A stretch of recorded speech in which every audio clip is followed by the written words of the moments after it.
नमस्कार,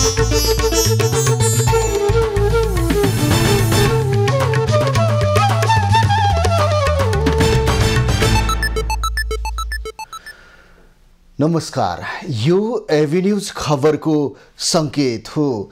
तपाई अहिले एभिन्यूज @7 मा हुनुहुन्छ। म सुसन रामदाम। प्रारम्भमा मूल खबर। राष्ट्रपतिद्वारा वैशाख 24 गते बजेट अधिवेशन आह्वान। मिटर ब्याजीलाई कारबाही गर्न मुलुकी संहितालाई संशोधन गर्ने अध्यादेश जारी। प्रधानमन्त्री दाहालद्वारा 9 पटक मन्त्री परिषद विस्तार। कांग्रेसका 3 मन्त्री थपिए। सत्तारूढ दलहरूबाटै सरकारको चर्को आलोचना। नक्कली शरणार्थी बनाएर अमेरिका पठाएको आरोपमा उपराष्ट्रपति कार्यालयका सचिव पाण्डे पक्राउ। एमाले नेता रायमाझी विरुद्ध पक्राउ पूर्जी जारी। पूर्व राजा शाहको नेपालगञ्जमा भव्य नागरिक अभिनन्दन। राजनीति जनताको भलोको लागि हुन नसकेको पूर्व राजा शाहको टिप्पणी। अर्चुलाको होलिन वनमा हिम पहिरोमा बेपत्ता भएका 5 मध्ये 3 जनाको शव फेला। तनहुमा ट्रकले घरमा ठक्कर दिँदा 3 जनाको मृत्यु। सर्बियाको राजधानी बेलग्रेड स्थित विद्यालयमा अन्धाधुन्द गोली प्रहार। 8 विद्यार्थी र 1 सुरक्षा गार्डको मृत्यु, 7 जना घाइते। र एसीसी कप विजेता क्रिकेट खेलाडीलाई सरकारको प्रोत्साहन 6 लाख रुपैयाँ दिने निर्णय।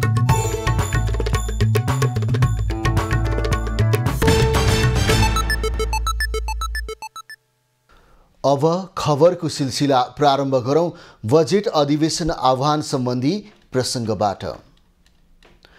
राष्ट्रपति रामचन्द्र पौडेलले संघीय संसदको बजेट अधिवेशन आह्वान गरेका छन्। सरकारको सिफारिसमा संविधानको धारा 93 को उपधारा 1 बमोजिम राष्ट्रपति पौडेलले संसदको बजेट अधिवेशन वैशाख 24 गते दिउँसो 4 बजे संसद भवन नयाँ बानेश्वरमा दुवै सदनको बैठक बोलाएका हुन्।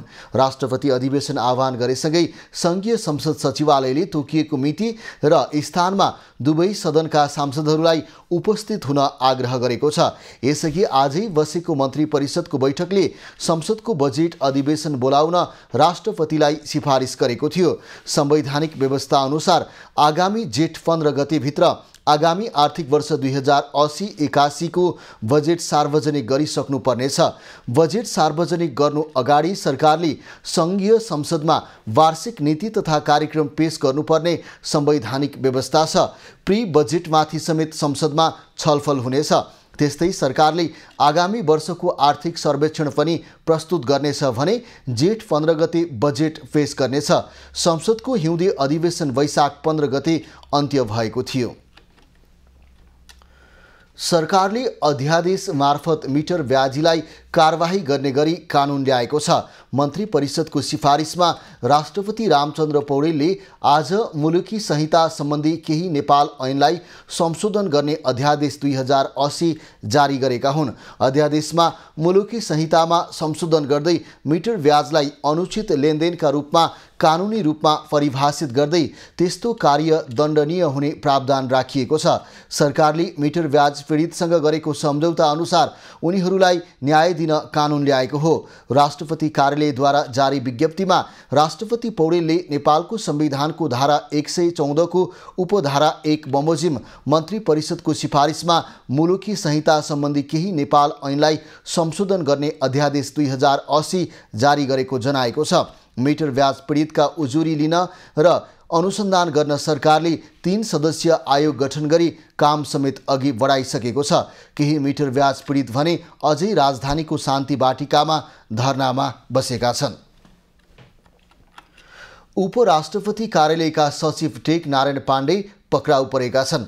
नक्कली शरणार्थी बनाएर नेपालीलाई अमेरिका लैजाने प्रकरणको अनुसन्धानका क्रममा काठमाडौँ प्रहरी परिसरबाट खटिएको टोलीले उनलाई पक्राउ गरेको हो। पक्राउ परेका पाण्डेलाई जिल्ला अदालत काठमाडौँले 3 दिन हिरासतमा राखेर अनुसन्धान गर्न अनुमति दिएको छ।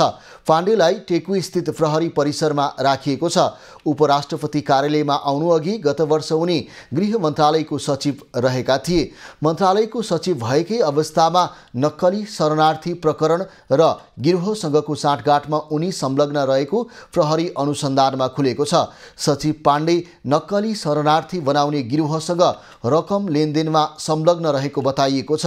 यसअघि हिजो प्रहरीले नेपालीलाई भुटानी शरणार्थी बनाएर अमेरिका पठाउने कार्यमा संलग्न भएको आरोपमा तत्कालीन गृहमन्त्री रामबहादुर थापाका सुरक्षा सल्लाहकार इन्द्रजित राईलाई पक्राउ गरेको थियो।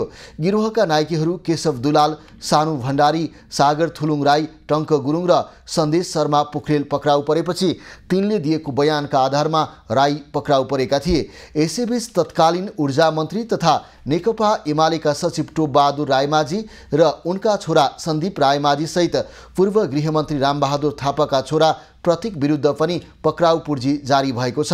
आज काठमाडौँ प्रहरीले जिल्ला अदालत काठमाडौँबाट रायमाझीका बाबु छोरा र थापाका छोरा विरुद्ध पक्राउ पूर्जी लिएको हो। नक्कली शरणार्थी बनाएर नेपालीलाई अमेरिका लैजाने प्रकरणको अनुसन्धानका क्रममा काठमाडौँ प्रहरी परिसरले उनीहरू विरुद्ध पक्राउ पूर्जी जारी गरेको छ। नेकपा एमालेका सचिव टोपबहादुर रायमाझीले नक्कली भुटानी शरणार्थी प्रकरणमा आफ्नो कुनै संलग्नता नरहेको बताएका छन्। प्रहरीले पक्राउ पूर्जी जारी गरेपछि अर्घाखाँचीको सन्धि खर्कमा पत्रकारसँग संक्षिप्त कुराकानी गर्दै उनले नक्कली शरणार्थी प्रकरणमा आफू संलग्न नरहेको बताएका हुन्। अर्घाखाँचीका प्रतिनिधि सभा सदस्य समेत रहेका रायमाझीले आफूले भुटानी शरणार्थीहरूको दीर्घकालीन समस्या समाधानका लागि पहल मात्रै गरेको दाबी गरे। मलाई पनि आश्चर्य लागिरहेछ जहाँसम्म यो भुटानी शरणार्थीको नाममा गैर भुटानीहरूलाई विदेश लाने भन्ने कुरामा मेरो समर्थन पनि छैन, संलग्नता पनि छैन, रहने पनि छैन। जहाँसम्म जो भुटानी शरणार्थीहरूलाई समाधान दीर्घकालीन समस्या समाधान गर्ने विषय हो, यो हामीले हिजो पनि कोसिस गरेको, अहिले पनि गर्छौँ र भोलि पनि गर्छौँ। सचिव रायमाझीले आफूहरूलाई फस्याउने षड्यन्त्र भएको दाबी समेत गरे। माओवादी छाडेर एमाले प्रवेश गरेका रायमाझी गत मङ्सिरमा सम्पन्न निर्वाचनमा अर्घाखाँचीबाट प्रतिनिधि सभा सदस्यमा निर्वाचित भएका थिए। उनी यसअघि उपप्रधान तथा ऊर्जा मन्त्री, भौतिक पूर्वाधार मन्त्री, स्थानीय विकास मन्त्री र शान्ति मन्त्री बनेका थिए। प्रधानमन्त्री पुष्पकमल दाहालले 9 पटक मन्त्री परिषद विस्तार गरेका छन्। आज नेपाली कांग्रेसका तर्फबाट 3 जना नेतालाई प्रधानमन्त्रीको सिफारिसमा राष्ट्रपति रामचन्द्र पौडेलले मन्त्रीमा नियुक्त गरेका छन्। कांग्रेस उपसभापति धनराज गुरुङ कानुन न्याय तथा संसदीय मामिला, मोहन बहादुर बस्नेत स्वास्थ्य तथा जनसङ्ख्या र डिगबहादुर लिम्बू युवा तथा खेलकुद मन्त्री नियुक्त भएका हुन्। नवनियुक्त मन्त्रीहरूको शपथ भोलि दिउँसो 3 बजे हुने राष्ट्रपति कार्यालयले जनाएको छ। प्रधानमन्त्रीको सिफारिसमा उनीहरूलाई राष्ट्रपतिले मन्त्री नियुक्त गरेको राष्ट्रपति कार्यालयको विज्ञप्तिमा उल्लेख छ। मन्त्री भएका मध्ये गुरुङ र लिम्बू कोइराला समूहका र बस्नेत देउवा समूहका नेता हुन्। 9 पटक मन्त्री परिषद विस्तार गर्दा पनि प्रधानमन्त्रीले सरकारलाई पूर्णता दिन सकेका छैनन्। अझै खानेपानी र वन तथा वातावरण मन्त्री नियुक्त हुन बाँकी नै रहेको छ। सत्तारूढ दलमा भागबण्डा मिलाउन निकै सकस परिरहेको छ। सरकार बनाउन सानादेखि ठुला दलसम्मलाई समेटेका प्रधानमन्त्री दाहालका लागि सबै दलको चित्त बुझाउन सकस परिरहेको हो। फरक फरक दलको मागलाई सम्बोधन गर्न नसक्दा सत्तारूढ दलभित्रबाटै प्रधानमन्त्री र सरकारको चर्को आलोचना हुन थालेको छ।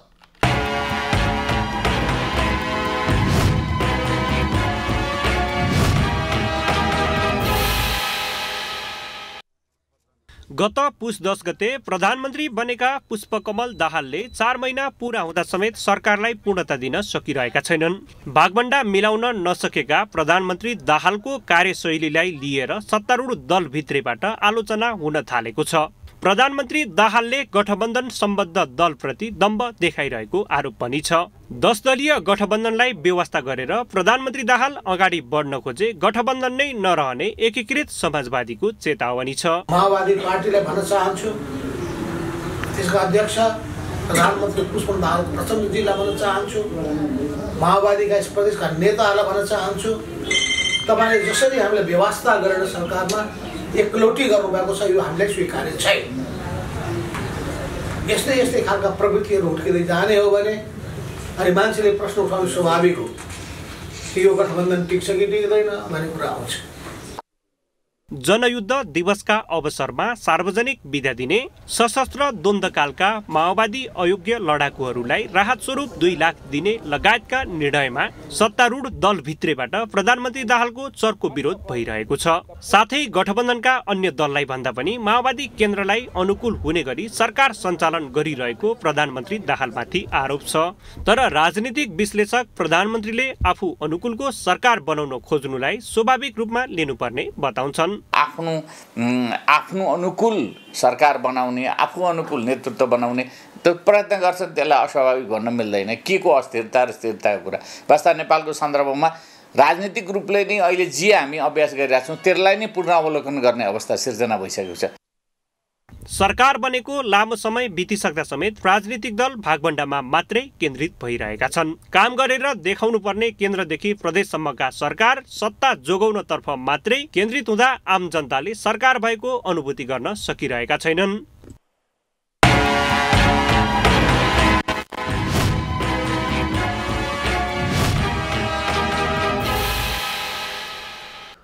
पूर्व राजा ज्ञानेन्द्र शाहलाई बुधबार बाँकेको नेपालगञ्जमा नागरिक अभिनन्दन गरिएको छ। रामलीला मैदानमा भएको नागरिक अभिनन्दनमा उल्लेख्य सङ्ख्यामा राजतन्त्र समर्थकहरू सहभागी भएका थिए। पश्चिमाञ्चल भ्रमणका क्रममा पूर्व राजालाई बुधबार नेपालगञ्जमा रहेको रामलीला मैदानमा नागरिक अभिनन्दन गरिएको हो। सो अवसरमा पूर्व राजा शाहले नेपालगञ्जवासीले आफूप्रति देखाएको मायाले हर्षको अनुभूति भएको बताउँदै आफूलाई बोल्ने अवसर दिएकोमा आयोजक तथा उपस्थित जनसमुदायप्रति आभार व्यक्त गरे।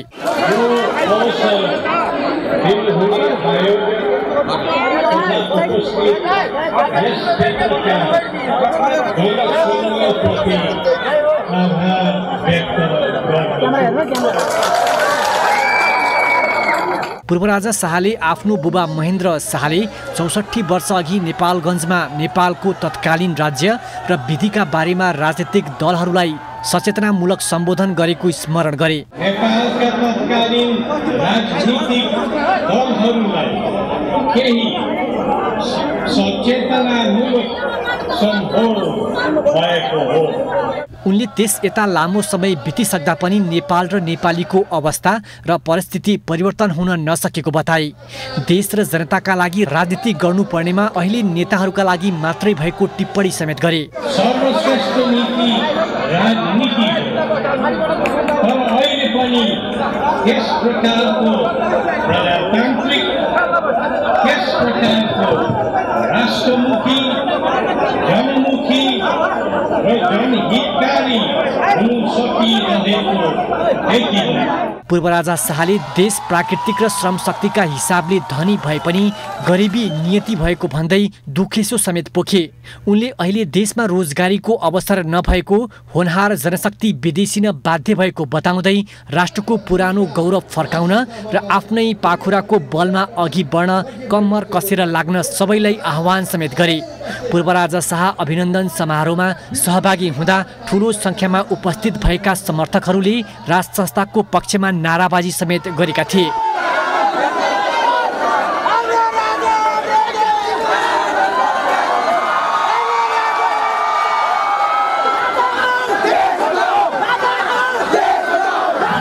नागरिक अभिनन्दन मूल समारोहका समितिका संयोजक धवल शमशेर राणाले देश र जनताको हितका लागि राज संस्था अपरिहार्य भएको बताए।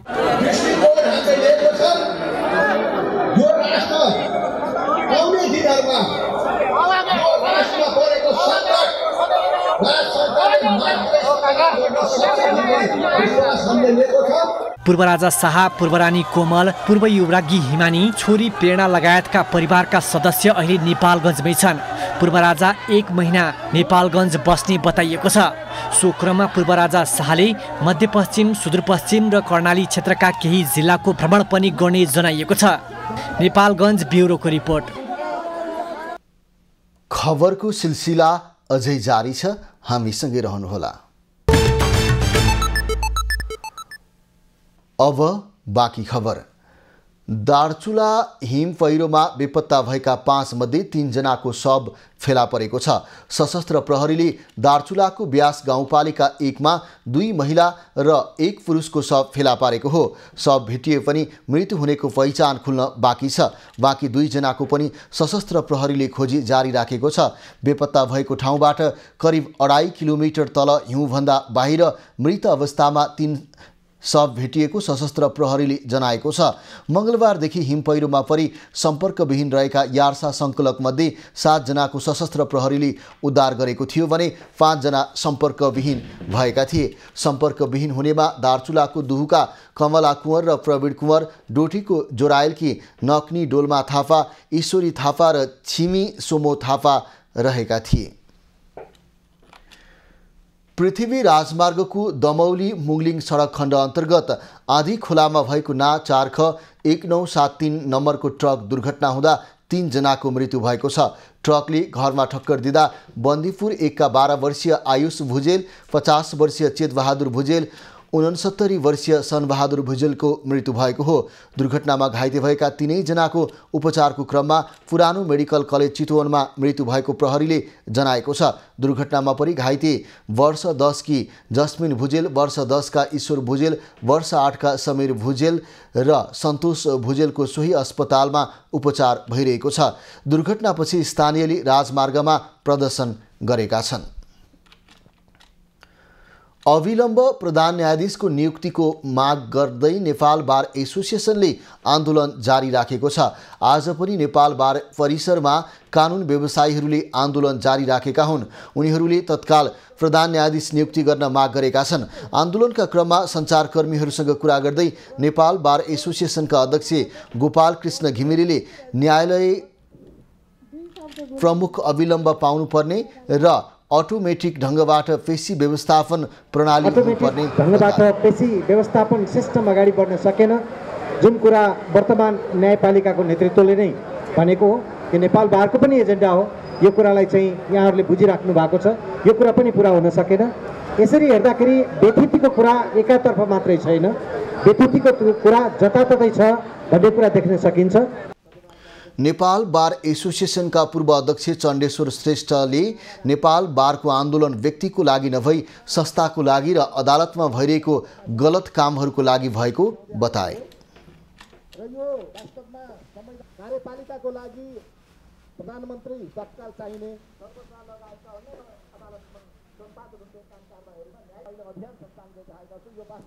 पूर्व अध्यक्ष श्रेष्ठले उच्च र जिल्ला अदालतहरूमा बाँकी न्यायाधीश तत्काल पूर्ति गर्नुपर्ने माग गरी न्यायाधीश नियुक्तिको माग गर्दै बारले आइतबारदेखि आन्दोलन थालेको हो।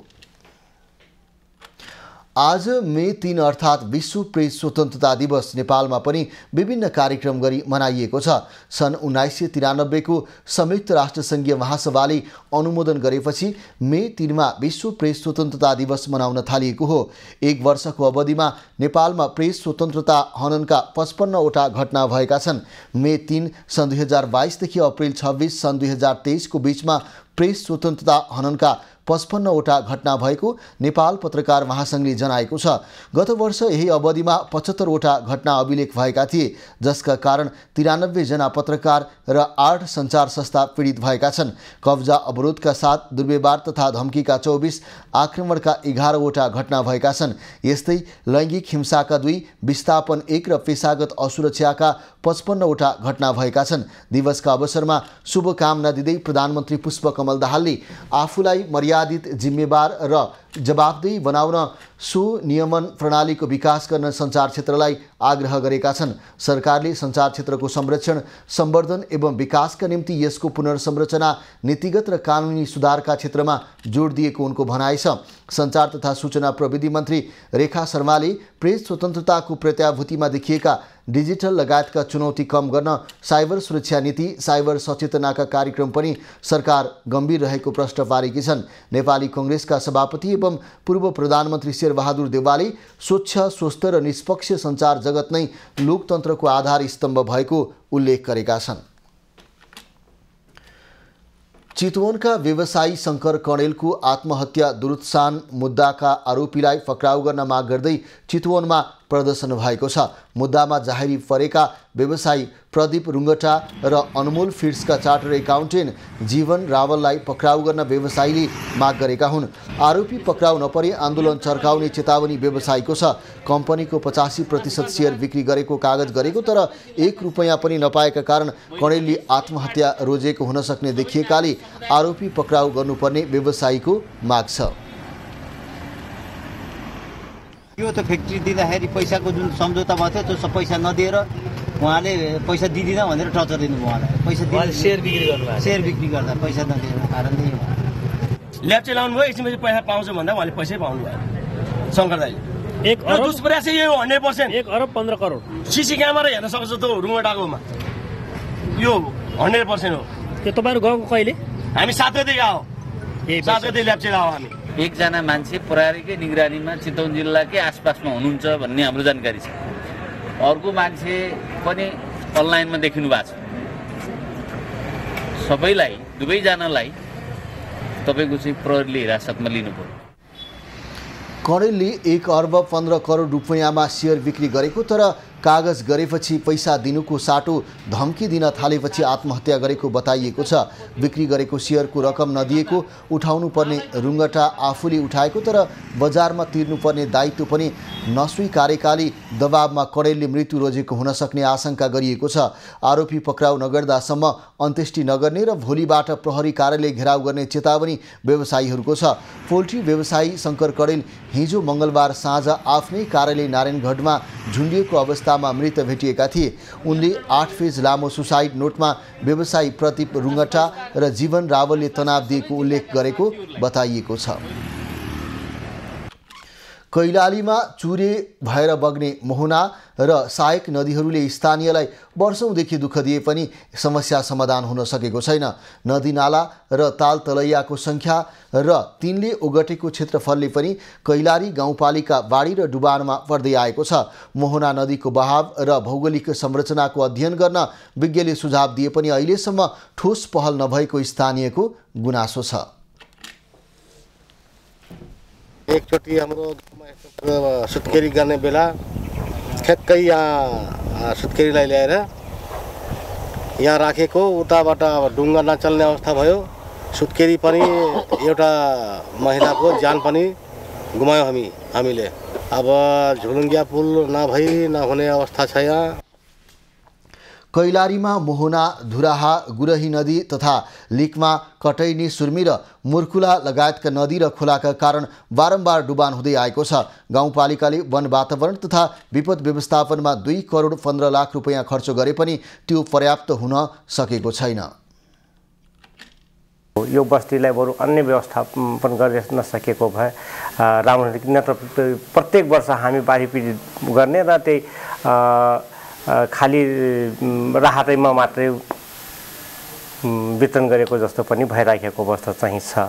मोहनाको जुन र घुराको जुन नदी कटानको छ, यदि हामीले समयमा सचेत हुन सक्दैनौँ भने झन् अब अझ एकदमै दयनीय अवस्था चाहिँ छ।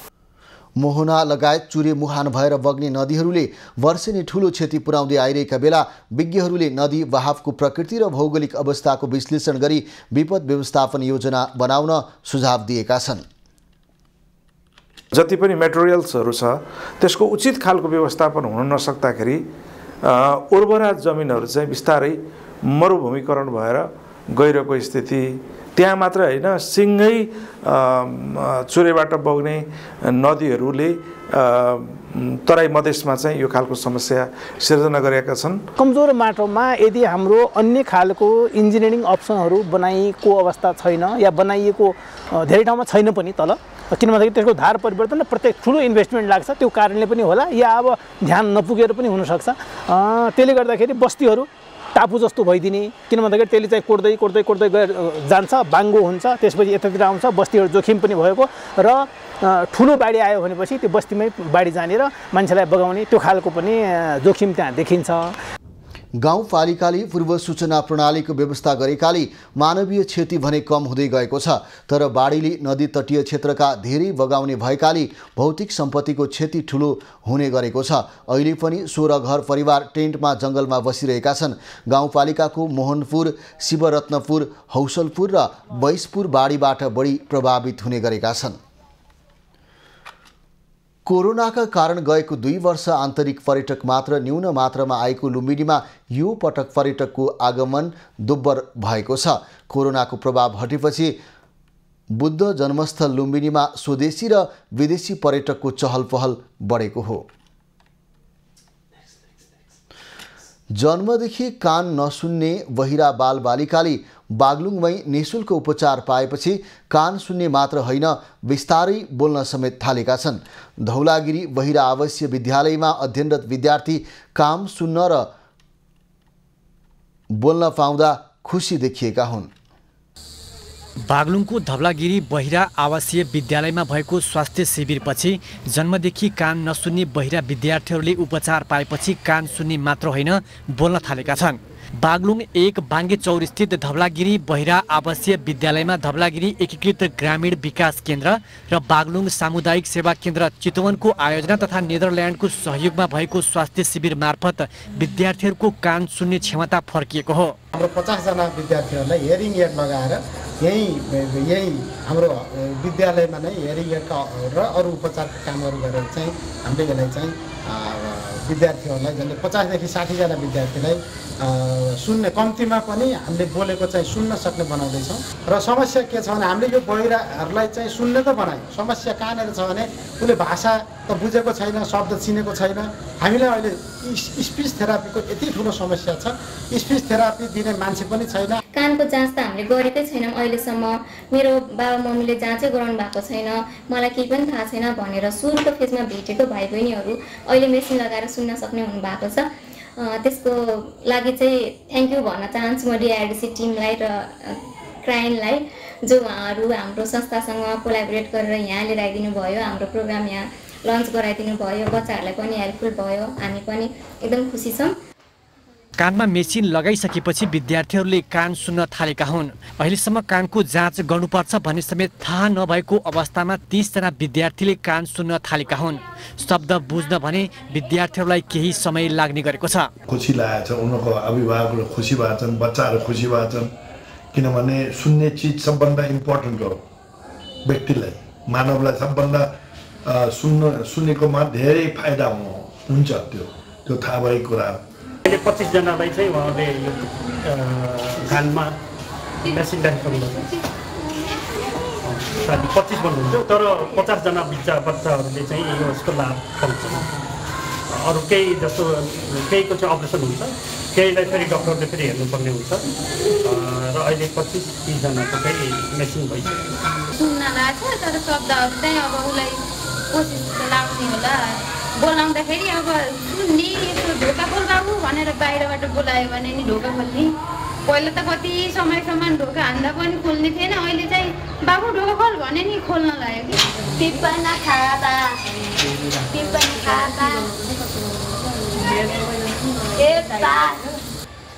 कान हेयर बिइनको सहयोगमा कान नसुन्ने बच्चाहरूले अहिले उपचारपछि कान सुन्न सक्ने भएकोमा धवलागिरी बहिरा आवासीय विद्यालय व्यवस्थापन समितिले पनि खुसी प्रकट गरेको छ। जुन किसिमले हाम्रो यो काइन्डेन उर अथवा यो चितवनबाटको कम्युनिटी हेल्थ सेन्टर नेपाल र डिआरडीको बिचमा हाम्रो जुन यो सम्बन्ध भएर हाम्रो धवलागिरी डेफ स्कुल, किनभने यहाँको पनि अध्यक्ष म भएको, अध्यक्ष मात्रै होइन म त जन्मदाता पनि हो, फाउन्डर पनि हो। कान बिन नेदरल्यान्डको सहयोगमा 30 जना बहिरा विद्यार्थीले उपचारपछि कानमा इयरफोन लगाएपछि सुन्ने र बोल्न थालेका छन्। 9 जना विद्यार्थीको भने कानको शल्यक्रिया गर्नुपर्ने भएको छ। उनीहरूको चितवन मेडिकल कलेजमा उपचार हुने भएको छ। राजेश चन्द्र राजभण्डारी, बागलुङ। खबरको सिलसिला अझै जारी छ, हामीसँगै रहनुहोला। अब पालो दुनियाँको खबरको। फ्रान्सका जेलहरू क्षमताभन्दा बढी कैदी बन्दीले भरिएका छन्। सरकारले क्षमताभन्दा बढी कैदीलाई कोचेर अधिकार हनन गरेको भन्दै अधिकार कर्मीहरूले आलोचना गरेका छन्। फ्रान्सका जेल क्षमता भन्दा बढी कैदी बन्दीले भरिएका छन्। देशभरका जेलमा भएको स्थान भन्दा करिब 20% बढी कैदी बन्दी भएपछि थप कैदी राख्न समस्या हुने भएको हो। फ्रान्सका जेलहरूमा जम्मा 60,700 कैदी अटाउने क्षमता भए पनि हाल 72,809 जना रहेकाले थप कैदीका लागि स्थान नभएको हो। सरकारले कैदी राख्ने क्षमता भन्दा बढीलाई कोचेर तिनको अधिकार हनन गरेर राखेको भन्दै अधिकार कर्मीहरूले आलोचना गरेका छन्। फ्रान्सेली न्याय मन्त्रालयले सार्वजनिक गरेको तथ्याङ्कले जेलको क्षमता भन्दा बढी 120% पुगिसकेको बताएको हो। तथ्याङ्क अनुसार क्षमता भन्दा बढी कैदी राख्नाले जेलमा स्तर खस्किएको छ। कैदीहरूको स्वास्थ्य स्तरमा असर परेको छ। 2225 जना कैदी भुइँमा बस्न बाध्य भएको तथ्याङ्क छ। युरोपेली मानव अधिकार अदालतले सन् 2020 मै फ्रान्समा जेलको अवस्थाको निन्दा गरेको थियो। आयोगले सरकारलाई भिडभाड हटाउन, थुनाको भौतिक अवस्था सुधार गर्न, कैदीका स्वास्थ्यमा ध्यान दिन सुझाव दिए पनि अवस्था नसुध्रिएको भन्दै अधिकार कर्मीले आलोचना गरेका छन्। धेरै फ्रान्सेली जेलहरूमा कैदीहरूले फोहोर जीवन बिताउनु परेको, साघुरो घेरामा बस्नु परेको र अत्याधिक हल्ला सहनु परेको गुनासो गरेका छन्। युरोपेली युनियन, युरोपेली मानव अधिकार आयोग लगायतको सुझाव र लगातारको विरोध र गुनासो पछि पनि हाल फ्रान्सका 56 वटा जेलको अवस्था नसुध्रिएको आरोप अधिकार कर्मीको छ। केही जेलमा क्षमता भन्दा दोब्बर कैदी राखेको आरोप समेत तिनको छ। एक वर्षमा फ्रान्सेली कैदहरूको संख्यामा 4.3% वृद्धि भएको छ। यो ज्यादै ठूलो संख्या हो, किनभने जर्मनीमा गत एक दशकमा 12.9% र नेदरल्यान्ड्समा 17.4%ले कैदीको संख्या घटेको छ। युरोपेली आयोगको जनवरी 2021 को रिपोर्ट अनुसार फ्रान्समा हरेक 1 लाख बासिन्दामा 92 जना जेलमा छन्। तर यस महिना न्याय मन्त्रालयले सार्वजनिक गरेको तथ्याङ्क अनुसार पछिल्लो समय कैदीको संख्या बढेको छ। हाल यस्तो संख्या बढेर प्रति 1,107 पुगेको छ। अब पालो एभिन्यूज एट स्पोर्ट्सको।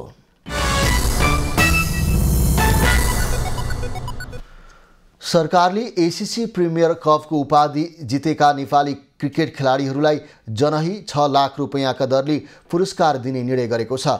आज बसेको मन्त्री परिषद बैठकले क्रिकेट खेलाडी र प्रशिक्षकलाई जनही 6 लाख तथा राष्ट्रिय क्रिकेट टिमका अफिसियललाई जनही 3 लाख रुपैयाँ दिने निर्णय गरेको हो। खेलकुद पुरस्कार कार्यविधि अनुसार एसीसी प्रिमियर कप क्रिकेट विजेता खेलाडीलाई जनही 5 लाख रुपैयाँ पुरस्कार पाउने व्यवस्था गरेको छ। मन्त्री परिषदले कार्यविधिमा भएको भन्दा 1 लाख बढाएर पुरस्कार घोषणा गरेको हो। मंगलबार युएईलाई 7 विकेटले हराउँदै नेपालले उपाधि जितेको थियो। जितेसँगै नेपाल एसिया कपको लागि छनौट भएको छ। एसिया कपमा नेपालले अब भारत र पाकिस्तानसँग खेल्नेछ। साथै मन्त्री परिषद बैठकले त्रिवी क्रिकेट मैदान अन्तर्राष्ट्रिय स्तरको बनाउन आगामी आर्थिक वर्षमा बजेट विनियोजनमा विशेष प्राथमिकता राख्ने निर्णय पनि गरेको छ।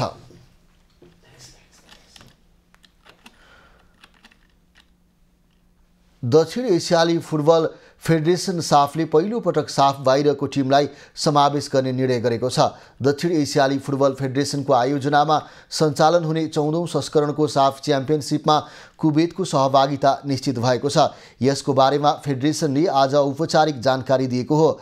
दक्षिण एसियाली देशहरूबीचको प्रतियोगितामा प्रतिस्पर्धा स्तर बढाउन भन्दै आमन्त्रित टिमहरूलाई सहभागिता गराउने नीति साफले लिएको छ। भारतको बेङ्गलुरुमा असार 6 गतेदेखि 18 गतेसम्म आयोजना हुने साफ च्याम्पियनसिपमा सहभागी हुने कुवेत 7औं देश हुनेछ। यसअघि साफ सदस्यहरू भारत, पाकिस्तान, नेपाल, बांग्लादेश, भुटान र मालदिभ्सको सहभागिता निश्चित भइसकेको थियो। फिफाले प्रतिबन्ध लगाएका कारण यसपल्ट श्रीलङ्का भने साफ गुमाउने भएको छ। अब पालो खास खबरको।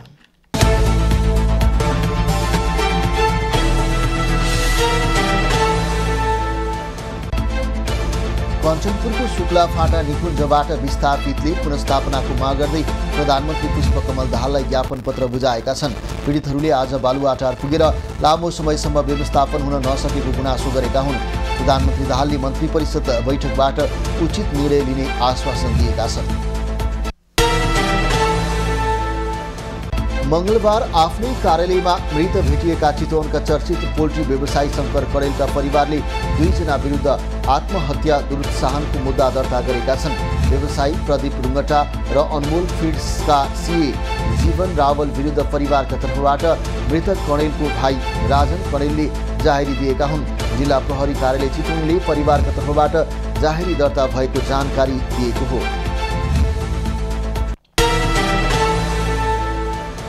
शेयर बजार माफक नेप्सी परिसूचक आज 9.18 अङ्कले घटेर 1857.23 बिन्दुमा झरेको छ।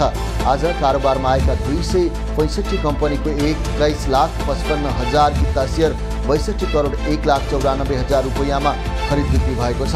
कारोबार रकम 119 दिनपछिको कम हो। यसअघि गत कार्तिक 14 गते नेप्सीमा 48 करोड 79 लाखको कारोबार भएको थियो। सङ्खुवा सभाको मकालु गाउँपालिकामा निर्माणाधीन 9 मेगावाटको अरुण तेस्चुर जलविद्युत आयोजनामा 1 मजदुरको मृत्यु भएको छ। अडिट 2 को सुरुङ मार्गमा काम गर्ने क्रममा सिलिचोङ गाउँपालिका 5 का 27 वर्षीय प्रेम राईको मृत्यु भएको हो। सुरुङभित्र काम गर्ने क्रममा भारतीय नागरिक सम्मति बलिता र साइमुद्दिन अली घाइते भएका छन्। अख्तियार दुरुपयोग अनुसन्धान आयोगले ललितपुर महानगरपालिका शिक्षा महाशाखामा कार्यरत शिक्षा अधिकृत शेषकान्त पौडेलले सेवाग्राहीसँग घुस लिएको पुष्टि भएको भन्दै विशेष अदालत काठमाडौँमा आज भ्रष्टाचार मुद्दा दर्ता गरेको छ। उनले शिक्षक सरुवा गर्न सहजीकरण गरिदिए बापत सेवाग्राहीसँग 1 लाख रुपैयाँ घुस लिएको अख्तियारले जनाएको छ।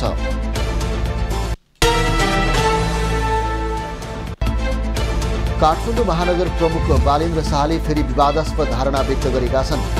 पटक पटक विवादास्पद अभिव्यक्ति दिएर आलोचित हुँदै आएका बालिनले सामाजिक सञ्जालमा सबै नेताहरूलाई चोर करार गरेका हुन्। उनले नयाँ पुरानो सबै नेताहरू चोर भएको र कसैलाई देशको माया नभएको बताएका हुन्। पछिल्लो 24 घण्टामा थप 91 जनामा कोरोना संक्रमण पुष्टि भएको छ। 2532 जनामा गरिएको नमुना परीक्षणमा पीसीआरमा 27 र एन्टिजेनमा 64 जनामा संक्रमण पुष्टि भएको हो। 220 जना सक्रिय संक्रमित मध्ये 12 जनाको आइसियूमा उपचार भइरहेको छ। विश्व हिन्दू महासङ्घको नेतृत्व चयनका विषयमा विवाद देखिएको छ। विधि सम्मत रूपमा महासङ्घको अध्यक्ष अस्मिता भण्डारीलाई चयन गरिसकेपछि अर्को समूहले अर्कै व्यक्तिलाई अध्यक्ष घोषणा गरेपछि विवाद देखिएको हो। भण्डारी समूहले भने आज काठमाडौँमा पत्रकार सम्मेलन गर्दै विधि सम्मत रूपमा महासभा बोलाउने प्रतिबद्धता जनाएको छ। काठमाडौँ महानगरपालिकाले करार सेवामा नगर प्रहरी नियुक्तिको लागि दरखास्त आह्वान गरेको छ। आज एक सूचना प्रकाशित गर्दै महानगरले नगर प्रहरी जवानका लागि आवेदन माग गरेको हो। वैशाख 10 को सूचना बमोजिम निवेदन प्राप्त भएका 30 जनालाई करार सम्झौता गराई काम लगाइने पनि महानगरले जनाएको छ। नेपाली बजारमा सुनको मूल्य एकै दिन तोलामा 1800 रुपैयाँले बढेको छ। नेपाल सुनचाँदी व्यवसायी महासङ्घका अनुसार आज छापावाला सुन प्रति तोला 1,10,600 र तेजाबी सुन 1,10,050 रुपैयाँमा कारोबार भइरहेको छ। चाँदीको मूल्य पनि आज तोलामा 20 रुपैयाँले बढेर 1,425 रुपैयाँ कायम भएको छ। लोकसेवा आयोगले उम्मेदवारको आवेदन डाटा हराएपछि पुनः दरखास्त आह्वान गरेको छ। आयोगले आज सूचना निकालेर पुनः दरखास्त आह्वान गरेको हो। आयोगको अनलाइन दरखास्त प्रणाली होस्ट गरिएको सरकारी एकीकृत डाटा सेन्टरमा गएको फागुन 23 गते समस्या आएपछि पुनः आवेदन माग गरिएको आयोगले जनाएको छ।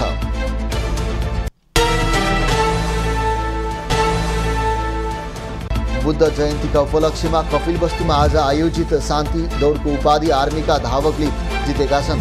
बुद्ध स्थल निग्रोधारामदेखि शाक्य राजधानी तिलौराकोटसम्म भएको 5 किलोमिटर दौडमा शमशेर दल गणका तिलक मगर प्रथम, सुदन स्याङतान र अनिस राजवंशी क्रमशः दोस्रो र तेस्रो भए। महिलामा आर्मीकी शान्ति नेउपाने प्रथम भए।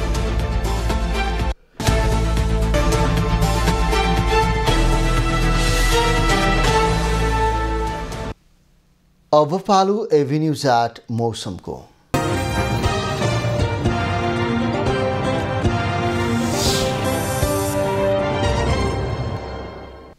गत 24 घण्टामा देशभर सामान्य बदली रह्यो। कोशी प्रदेश, बागमती प्रदेश, गण्डकी प्रदेशका थोरै स्थानहरूमा हल्कादेखि मध्यम वर्षा भइरहेको छ। आज राति कोशी प्रदेश, मध्य प्रदेश र बागमती प्रदेश लगायत देशको बाँकी पहाडी भूभागमा आंशिकदेखि सामान्य बदली रही बाँकी भूभागमा आंशिक बदलीदेखि मौसम सामान्यतया सफा रहनेछ। देशको पहाडी भूभागका थोरै स्थानहरूमा साथै देशका बाँकी भूभागका 1-2 स्थानमा मेघ गर्जन चट्याङसहित हल्कादेखि मध्यम वर्षाको सम्भावना रहेको जल तथा मौसम पूर्वानुमान महाशाखाले जनाएको छ। आज काठमाडौँ उपत्यकाको अधिकतम तापक्रम 25 डिग्री सेल्सियस र न्यूनतम तापक्रम 12 डिग्री सेल्सियसका मापन गरिएको छ। आज देशभरको मौसम कस्तो रह्यो त हेरौँ देशका विभिन्न स्थानको मौसमी अवस्था।